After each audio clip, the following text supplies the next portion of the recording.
So I'm standing right where I'm going to finish today's walk, and it's not a circular one.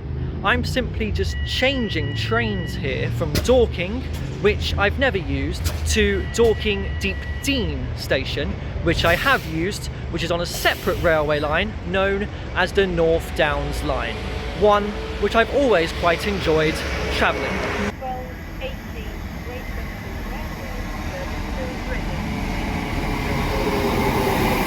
I'd first travelled on the North Downs line in 2018 after I spotted a station on the map called Gomshall, which quite intrigued me because it seemed like it was in the middle of nowhere. When I eventually got around to travelling on the line though, because of a bit of an awkward service pattern, some of the stations like Gomshall only get a train every 2 hours, I actually didn't end up stopping at that station at all. I instead visited the towns of Reigate and Guildford for the first time. I came back in 2020 though by getting the bus to Deep Dean, stopping at Gomshall and then doing a walk between Chilworth and Shawford, two other stations on the line. That's why it's great that after so many years I've finally come back and am actually using Gomshall station this time, and the reason for this is to walk the third section of the Greensand Way. This is a long distance footpath that's about 108 miles in length that runs from Hazelmere in Surrey to Ham Street in Kent, and last year I walked two sections, one from Hazelmere to Whitley and one from Ewhurst to Whitley. I did it in reverse because from Ewhurst there's a pretty poor bus service in the evening. That's also why I'm not picking up the walk from that spot, so I don't have to go through the whole bus situation again, and I'm instead doing what the Saturday Walkers Club website suggests, which is where I took this walk from in the first place, and that is start up here at Gomshall and walk all the way down to join the Greensand Way footpath. So let's go do that. So already I have come across the River Tillingbourne. This may be a recurring presence on today's walk.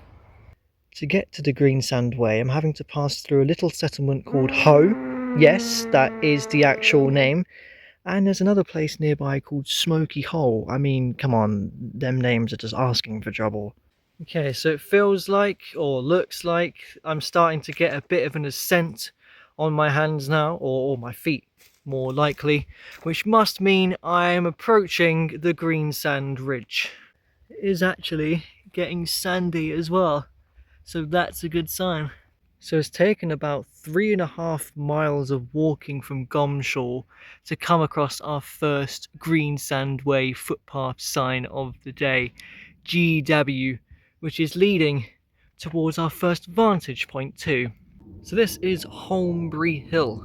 Holm is an old Saxon word for hill, bury is an old word for fort, so essentially this is Hillfort Hill.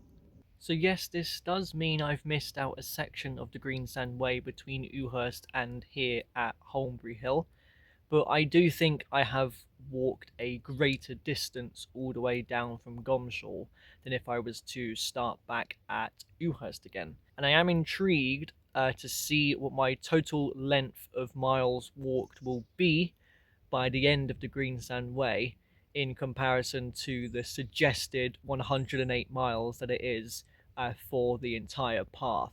But at the rate I'm going to finish this in like 4 years or so. At 856 feet, around 261 meters, you get some fantastic views from on top of Holmbury Hill, and this isn't even the highest point of today's walk. I can see a plane descending in the distance, which is no doubt heading towards Gatwick Airport. And I can even make out far, far into the distance some skyscrapers, which, I mean, that just has to be London, right? I never would have thought I could see London from the Greensand Way.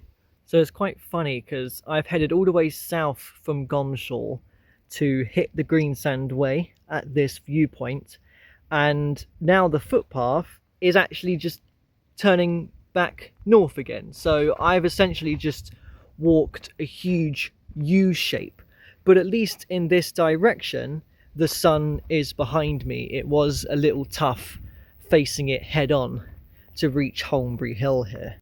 Once I'm done with the U shape, I will be heading east, which is ideal because again the sun will be at my back for the majority of the afternoon. So that would be a suggestion of mine. If you're going out and doing a walk, try and do one by heading in the eastern direction.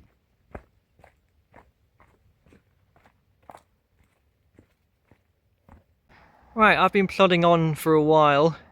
I've got half a mile to my next destination now. I like the sound of it saying easy walking.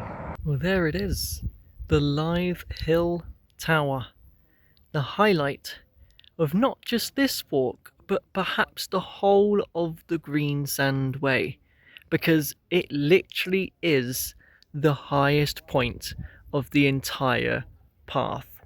294 meters, 965 feet. It's not just the highest point of the Greensand Way, but the highest point in the county of Surrey.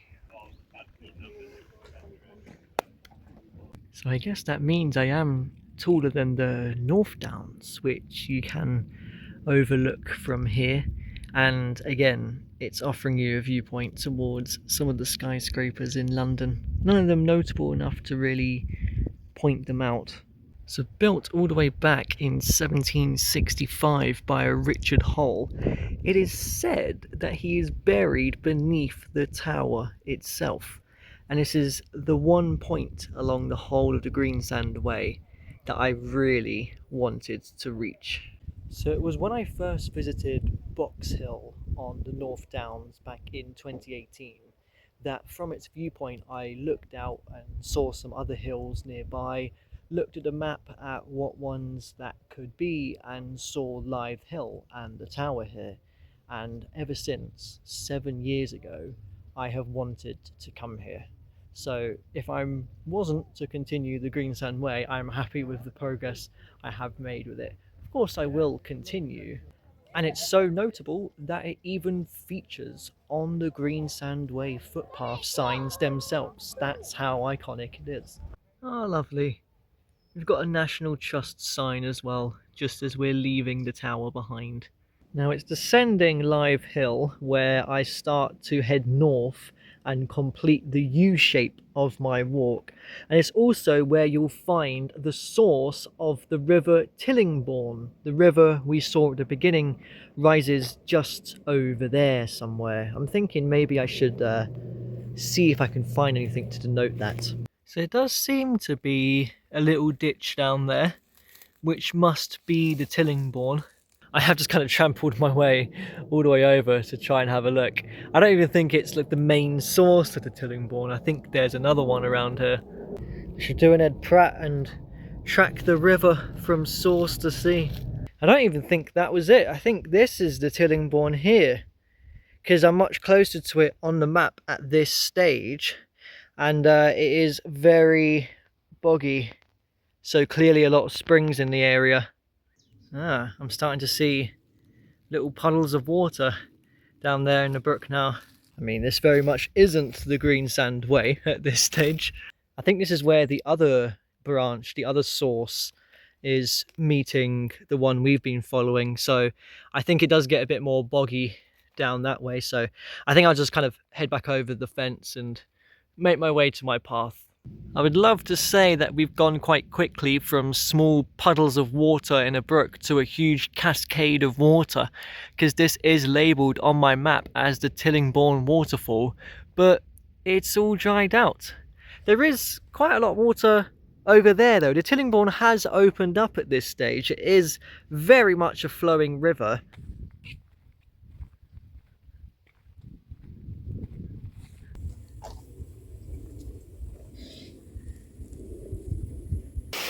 There's a bit of a waterfall. I'm finally beginning to turn east as I make my way up across Westcott Heath, and I've come across our other notable river of the day, the Pip Brook, which essentially runs straight through Dorking, so we're basically following it for the rest of the walk. That's an intriguing hut by the pit brook. It's open too. How the hell do you get there? Third unexpected little river, the Milton Brook, which is running to make its confluence with the Pit Brook in that direction. Made it on up to the Noah. There's a temple-like building here. Nice little hangout spot actually, and it's probably our last viewpoint of the day now. Oh, maybe it isn't the best spot at the moment. Hornet's nest, that's warning us of. From here though, I start to descend into Dorking, which is down in a valley. That's why they built the railway line through there really, because it was the easiest spot, a gap in between the North Downs and the Greensand Ridge. It's always quite strange on walks like this to go from the heavily populated viewpoints where everyone wants to climb the hills at Live Hill and Holmbury Hill, but then the walk in between is just quiet, miles of empty woodland and field paths where you see nobody, and then it gets really busy again. Whoa, that sounded like a massive branch just fell off that tree. And it's about to be like that again now, really, heading into the town of Dorking. Oh, speaking of Dorking, you do actually get a good view of it from up here, and of the North Downs beyond. So welcome to Dorking, or welcome back to Dorking, I should say. And my first port of call is a bus stop. But not just any old bus stop, the terminus of the 465, the London bus route to run the furthest out of London. So not only is this the network's southernmost bus stop, but the one furthest out of London, around 21 miles from the centre near to Trafalgar Square. And this is quite possibly my favourite London bus route. So when I come here for the next section of the Greensand Way, I am probably going to catch this bus. I might do it before the end of the year. I was going to do this walk much earlier in the year, around spring, but I always wanted to do it on a Sunday because you get cheaper train tickets to Gomshall on that day. And then every time a Sunday would roll around, it would be too hot, or the trains wouldn't be in my favour, or I just kind of wanted to do something else. Even today hasn't been the most ideal circumstances, but it became a case of I just want to do another Greensand Way section. And it's actually worked out really well, because I thought it would be really hot in the sun today climbing the hills, but you do actually get a lot of tree cover, which has been very helpful. I'm actually pleased I've timed it well so I can get a shot of the bus, because on Sundays it runs every hour. That's very infrequent for a London bus service.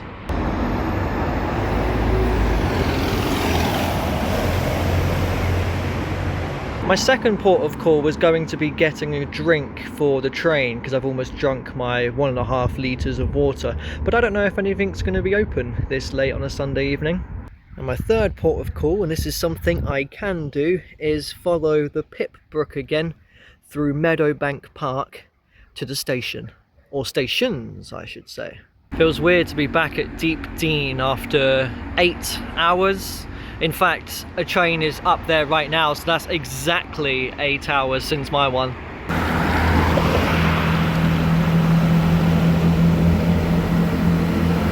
It's a shame to admit because of how much I like Dorking, but I think Deep Dean might be one of my least favourite stations in the country. It's not very welcoming. The stairs are annoying to climb up, and it's just really basic, narrow platforms.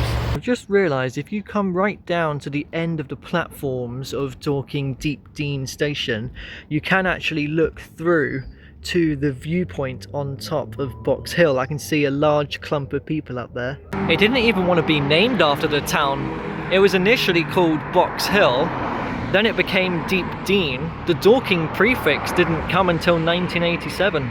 I'm heading back to Dorking Main, though, as it's sometimes referred to in brackets.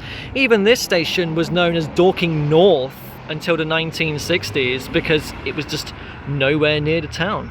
And I end in the same place I started, with no drink.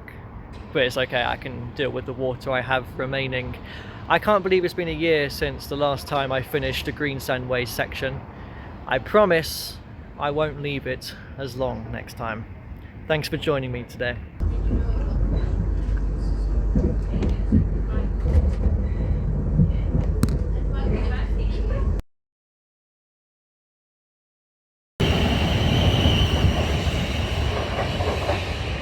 I've decided to take the opportunity to tick off Ashstead station on the way home because I only have to wait 8 minutes for the next train.